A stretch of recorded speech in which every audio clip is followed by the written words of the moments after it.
gate. And Peter looks at him and says, silver and gold have I none. But what I have, I give to you in the name of Jesus Christ of Nazareth, rise up and walk. And we sang the song as well. We taught you the song and we sang the song.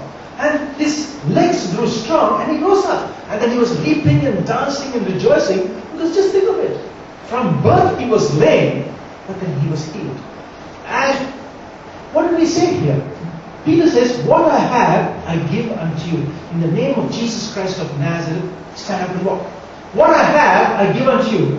And we looked at the scripture and we saw that Peter later on explains and says, what I have is faith in the name of Jesus Christ.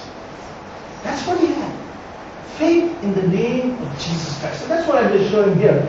Silver and gold have I none. Now this is actually a painting by Rembrandt. You may not see it too well. I've taken it from the internet. And out there is the beggar who is lame. And this is, I suppose, Peter and John. But just to give you a picture, a pictorial view of that. And so they're there. And they say, silver and gold have I none. But what I have, I give unto you.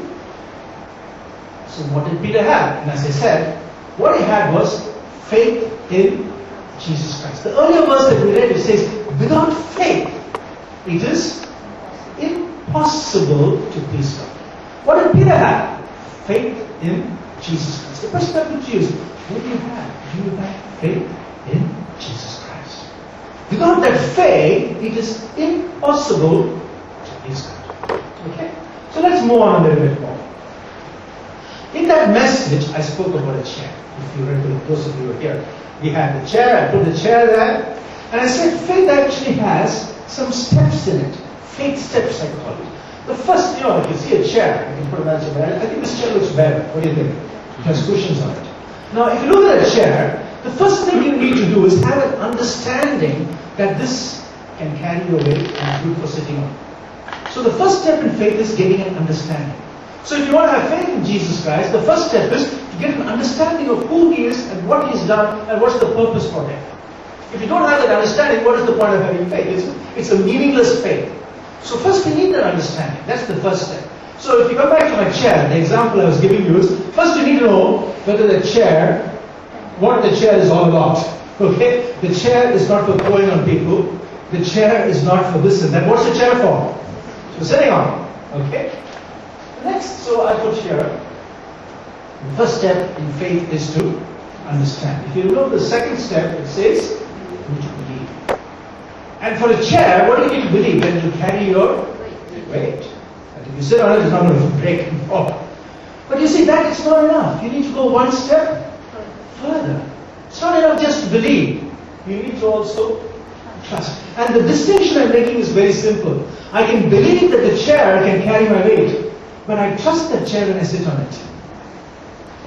When I put my weight on it, that means I really trust. So the Bible actually says many people believe in Jesus. They know who He is, they know He is there, but they don't trust Him. They have not committed their life to Him. That's important. That trust. So this is what we looked at 2 or 3 Saturdays ago. Now today I'm going to take that a little forward, because how do we please God? It is impossible to please God if you don't have faith. Without faith, it is impossible to please God. And this is foundational. This is what our life has to be built on. It has to be built on faith, it has to be built on love, it has to be built on hope. But faith is so important. So I'm going to use Hebrews chapter 11 to explain to you and to build in your life a better understanding of faith. Now Hebrews chapter 11 is the great chapter on faith.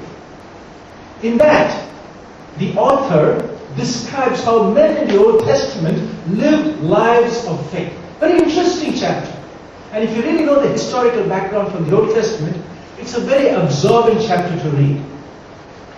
Okay, so book of Hebrews, in verse 1, the chapter 11 actually gives you a definition of faith.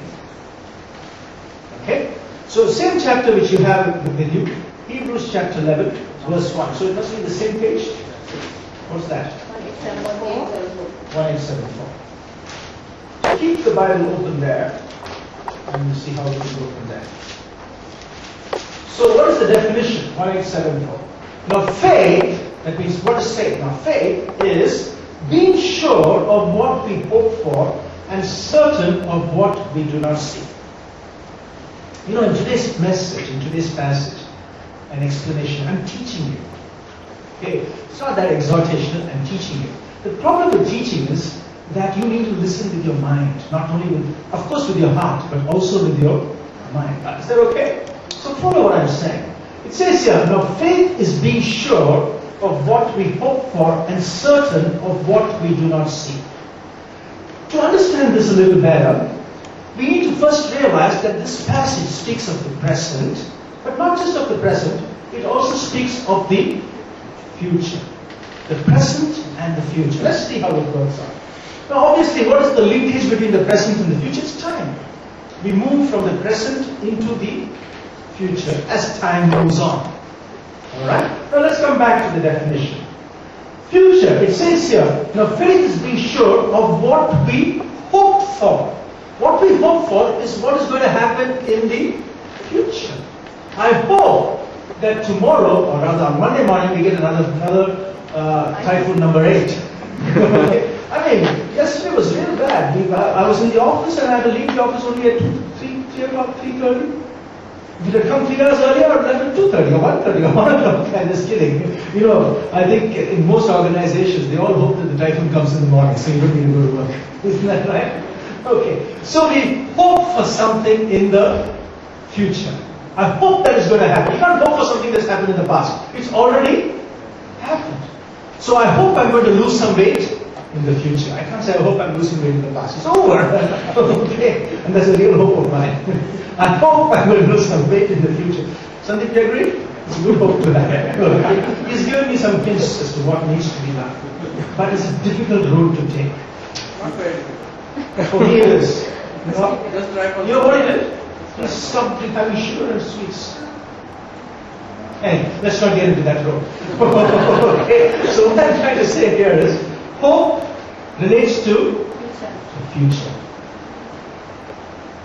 Faith relates to the present. I have faith now for something to happen in the future. So when I talk of faith, I'm not talking of having faith tomorrow.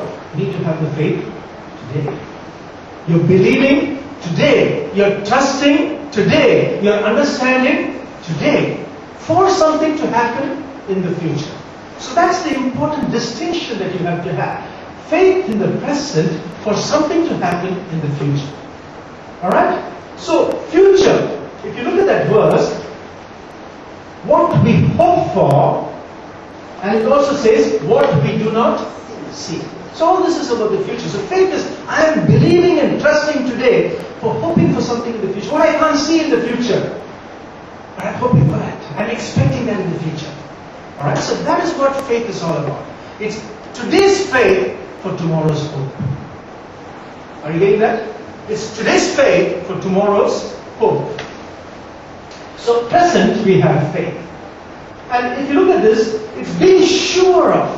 So faith is a confident faith.